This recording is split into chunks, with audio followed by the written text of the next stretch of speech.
Hey guys, and welcome back to Best Practice TV. What we've got for you here is a short little series of how-to videos, and in this video we're going to be talking about how to implement ISO 9001. Stay tuned.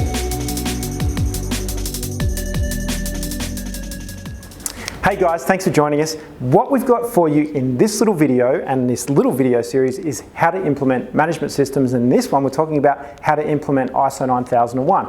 So I'm the CEO here at Best Practice, and I'm thinking back to when I started the business, and I'm thinking about all of the systems I've looked at, and we've talked about it with the team. And we've got a couple of little top tips and tricks for you to follow in terms of going through that process and understanding what it is that you need to do. So I've got my smelly marker pens here. They're Mr. Sketch. They're absolutely fantastic.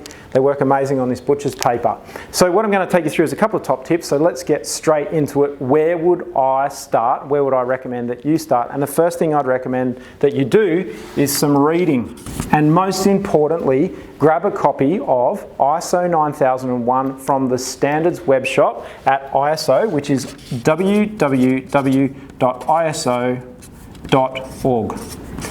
So that would be step one, is some reading. Now dropping down, okay, so you've done the reading, you know you need to do ISO 9001, you really want to know how to do this. I would recommend starting with an internal audit or your own little gap analysis in terms of what you need to do to understand what's the standard, how does it apply, and learn through the process. But importantly, what we're looking for ultimately when you implement that system is a whole bunch of evidence. So why not get started straight away? Do not, and this is tip number one, do not go and write lots and lots of policies, lots and lots of procedures, get a whole bunch of templates. You get too caught up in what you need to write down. So recommendation, tip number one, start with an internal audit. So that's step one here, internal. Now what you can do is you can jump onto the Best Practice Training Academy web portal and download an ISO 9001 checklist. There's checklists there for the standards. They're easily accessible, and you can use that. So it's got the criteria down one side, and it's got a spot to write any notes. What you're going to establish is if you can't answer a question, it's obviously a gap. That's going to give you some things to focus on and make priorities. So the second thing, obviously, to do in terms of tip number two, and this is moving really quickly through to how to implement ISO 9001, is talk to your stakeholders. Who might they be? They might be the executive management of the business. They might be the manager that's asked you to go look at ISO 9001. It might be you. They might be your customers. They might be your regulators. Have a think about what their needs are. And it's really important to start to convene your system and start to assemble your system from day one. Now, once again, I'm saying don't go and write lots of documents. Just start with this process. The documents will come later on. So, in the context of thinking about your stakeholders, I want you to think about the opportunity to conduct your very first, and this is after you've done your internal audit, management review. So that is step number two. Now out of that, we can start to think about risk-based thinking, and we can do some analysis. So step two is undertaking your management review and thinking about that process. So we're doing our reading, we're doing an internal audit and a gap analysis, and it doesn't have to be perfect because no one's checking up on you. You're going to start to build into this project. Bring that across with your stakeholders. Now, particularly the senior management or top management in your organisation, assembling them for half the amount of time that you think you need to. Just a short meeting to get them across what you've found and start thinking about risk-based thinking. You can read about risk-based thinking in the standard. You're moving down into that. So you can sort of take this offline yourself and start building out your risk analysis and undertaking this risk analysis that we talk about here, but the management review and keeping a record.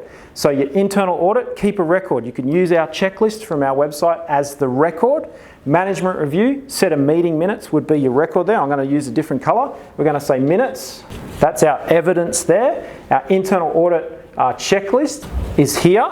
Our risk-based thinking register is the type of evidence that we're looking at here. So we're starting to already build our management system. So what do we do next?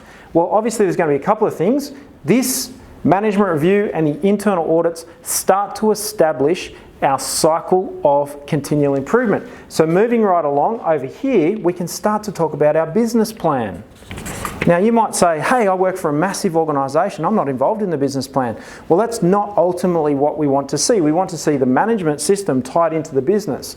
Now in the absence of a business plan, you can use ISO 9001 as the business plan, but what are we really focusing on here? And let's use my green pen again, is we want to know what the objectives and targets are. Now there's lots of videos here on YouTube and on Facebook and all that sort of stuff, and lots of reading about SMART, objectives and targets. I'll let you go and Google that. That's a really great idea. What I'm giving you is the how to, in terms of a flow, start to implement and build out your ISO 9001 management system. So we're talking here about business plan. So the business plan, particularly, we want to see the objectives and targets. Now we've got another process that's starting to occur over here in terms of our risk-based thinking, and what we want to start to identify over here is our controls. And you can start to look and identify those as part of your analysis, engaging with your stakeholders. So your stakeholders, and let's just put a dotted line over here, will help you to specify what the controls are. Now the stakeholders could be staff, managers, anyone working in the organisation, suppliers, contractors, to build out and manage those risks that you've identified. So you're thinking, wow, this isn't actually looking like a quality management system at this stage. What's the how-to? This is the how-to, because what we want to see the management system. We don't want to see all these documents. We want to see that there's a self-evaluation cycle in place, which is your internal audits and your management review, and we want to see an improvement process in place. So what we can start to do over here is start to capture improvements.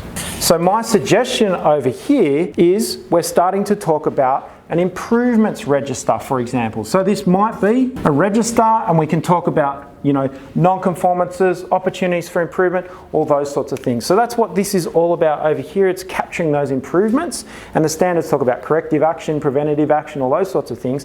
Now those improvements, they're going to feed back into management review. Okay, making sense? Now spilling out of that, we've obviously got controls, and there's a bunch of other things we can start to look at. We can look at training. We can look at training as a way to have people implement the controls. Policies, procedures, work instructions, guides, all those sorts of things. These are all different ways to have people manage the risks. So it's all about this risk management here in the context of management review. So I hope that's all making sense. It's a really basic how-to video for you in terms of implementing ISO 9001. Thanks for joining us here at Best Practice. Don't forget to jump over and subscribe to our YouTube channel. There's lots of great stuff happening on our Facebook page, and there's a bunch of great stuff happening on Instagram. Little how-to stories, you get to see how this business runs, little tips and tricks throughout the day, and you get to see us running Best Practice live. It's a great little place there over on Instagram. So I hope you enjoyed our how-to video on ISO 9001 and how to implement it. I'd highly recommend having a look at this. We'll take a screenshot, we'll throw it into the comments on the video for you in the Facebook feed. And if you want more detail, have a look at our training academy. We have a great course on ISO 9001 Essentials, and we go clause by clause through the standard and give you a really in-depth look. But this is the basics from us here at Best Practice TV. If you don't see me out there in the hustle, you'll definitely see me next time on Best Practice TV. Bye for now.